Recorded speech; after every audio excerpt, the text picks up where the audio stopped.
I never imagined that grief and betrayal could come hand in hand.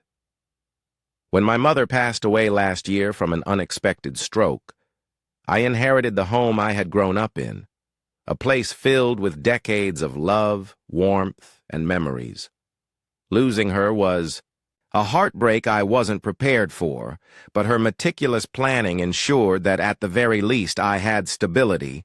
For nearly 20 years, I had been building my career as a financial consultant.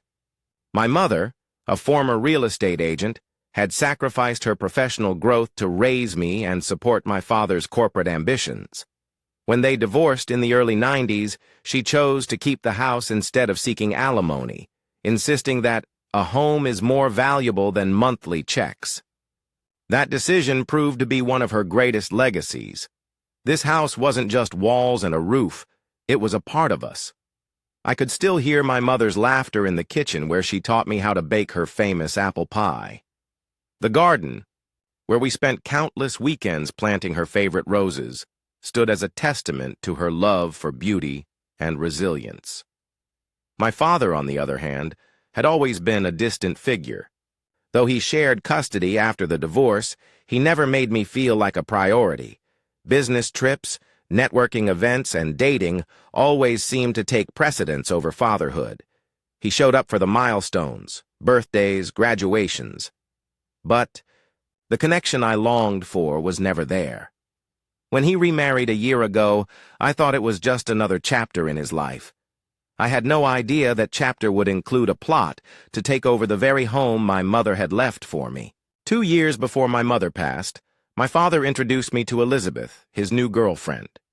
She was a charming woman in her early 60s with 2 grown daughters, Sarah and Rachel, from a previous relationship. At first, I had no reason to dislike her.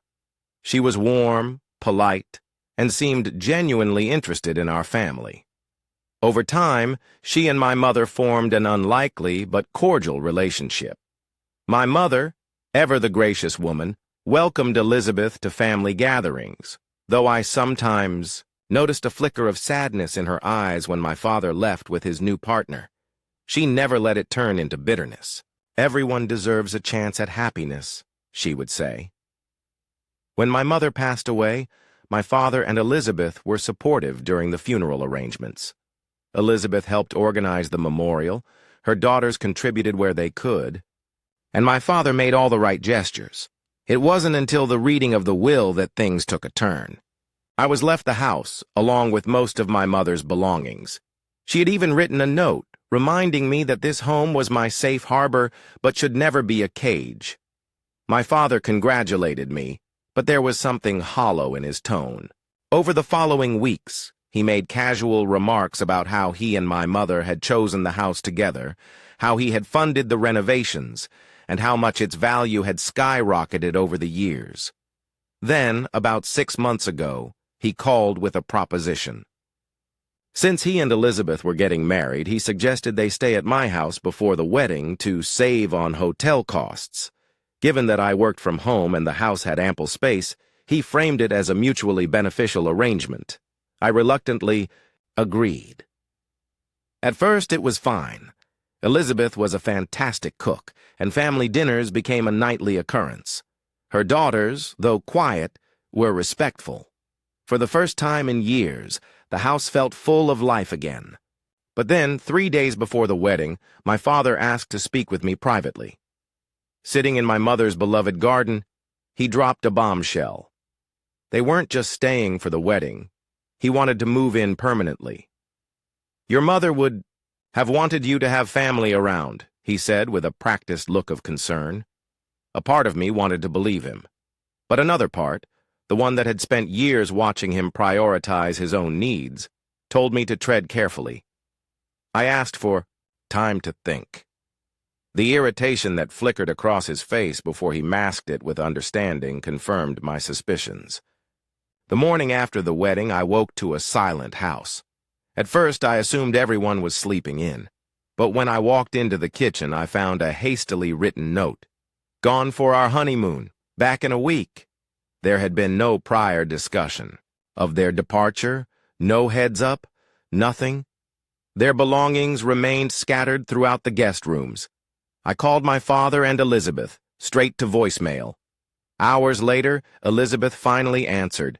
Her usual charm was gone. Did we forget? To tell you? Sorry about that. She didn't sound sorry at all. When I expressed my frustration, she snapped, You're not a child anymore. Your father has a new family now. We needed some privacy. Then she added the final straw. We'll start remodeling our rooms when we get back. Clean up before then. I felt something inside me snap. Within hours, I had called a locksmith to change all the locks. I took pictures and videos of everything, where their belongings were left, the state of the house, and the note they had left behind. Then I packed up their things, placed them in waterproof containers on the covered porch, and sent them a message. Your belongings are on the porch. You have until Sunday to collect them. Anything left after that will be donated. The locks have been changed. Do not attempt to enter the house. The reaction was instant. My phone blew up with calls and messages. My father accused me of betraying family. Elizabeth's daughters sent guilt-tripping texts, claiming I had ruined everything. But I stood firm. Then, the real truth surfaced. A family friend revealed that my father had been fired months ago for financial misconduct. He had burned through his retirement savings on a lavish wedding and an extravagant honeymoon. He and Elizabeth had already given notice on their apartment in Houston, assuming they could move in with me. Elizabeth had even consulted contractors for home renovations behind my back. They had referred to my house as their future family home. When confronted, my father finally admitted it. Elizabeth had convinced him that they could pressure me into selling the house or handing over partial ownership. Their entire financial future had been pinned on the assumption that I would cave. Their downfall came in the most unexpected way. Elizabeth's ex-boyfriend, Michael, the father of her daughters. Upon discovering that Elizabeth had been applying for loans in their names, he stepped in. He paid for their move back to Houston, but on the condition that they legally acknowledge they had no claim to my property. Their final act of defiance? A mass email to friends and family claiming they were leaving for exciting new opportunities, as if they hadn't just been exposed. The house feels different now, peaceful, secure.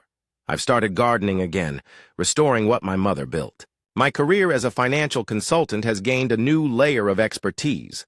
I now understand firsthand how family dynamics can influence financial decisions. My father and Elizabeth have moved on, but I remain steadfast. My mother's wisdom saved me. And in the end, I honored what she wanted most, to keep the home she built safe from those who never truly valued it. And remember, always trust your gut. It might just save you from losing everything. Every now and then, Michael updates me mostly to make sure they're honoring their commitment to keep away. Mom would be happy with the way I handled this. Not because I was tough, but because I upheld my morals and preserved the heritage she had worked so hard to leave me. That's what counts most in the end. Thank you for watching. If you haven't subscribed yet, please do so, and hit the notification bell to stay updated with more shocking, real life stories happening around you.